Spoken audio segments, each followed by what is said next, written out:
Welcome to Shanti tutorial. आज गोटे बहुत खास ही न्यूज अच्छी पाई जो पिला माने कि प्रथम रु अष्टम श्रेणी पढ़ुंट से समस्त गोटे बहुत इंपोर्टेंट न्यूज कि अक्टोबर रे खोली पारे जो स्कूल अक्टोबर रु खोली पारे कौन स्कूल खोली पारे नहीं कि संभावना। तो ये कौन है गोटे प्रोसीजर जारी होती विषय डिटेल्स जाना। वीडियो टी लेट करवानी। जदि मो चैनल को आप लाइक करना सब्सक्राइब करना तेज एवं ही सब्सक्राइब कर दिंतु और पाखरे घंटी बटन को बेल आइकन को क्लिक कर दिंतु। आगो जिते भी इंपोर्टेंट नोटिस आसो सब जगह आपंक पाखे प्रथम पहुँची पार। ठीक अच्छे लेट करवानी वीडियो टी आरंभ करवा। तो राज्य में जो बर्तमान जो कोरोना संक्रमण कमुची यहाँ दृष्टि रखी अक्टोबर में खोली पारे प्राथमिक स्कूल। तो ये विद्यालय और गणशिक्षा विभाग पक्षर स्टैंडर्ड ऑपरेटिंग प्रोसीजर बा ASOP तैयारी कर।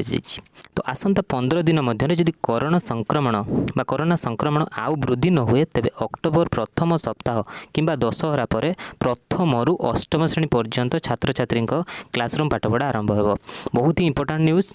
जदि गोटे इंपोर्टेंट कथा है कि कोरोना संक्रमण आउ वृद्धि न हुए, जदि वृद्धि हम तो क्लासरूम खोलिबो नहीं, जदि वृद्धि न हुए तेबे अक्टोबर प्रथम सप्ताह अक्टोबर कौन हम ना प्रथम सप्ताह दशहरा पर अष्टम श्रेणी कौटू ना प्रथम रु अष्टम श्रेणी पिला पर्यंत क्लासरूम पाठपढ़ा आरंभ हो। दशहरा पूर्व कैंपस सफाई उपर गुरुत्व देवाक जिला शिक्षा अधिकारी बा DEO एवं जिला प्रकल्प प्रयोजक बा संयोजक DCP बा DPC एवं ब्लॉक शिक्षा अधिकारी DEO को कहुई। 2 दिन तले गणशिक्षा सचिव सत्यव्रत अध्यक्षतार अनुष्ठित समीक्षा बैठक में एने विशद भाव में आलोचना भी होईची।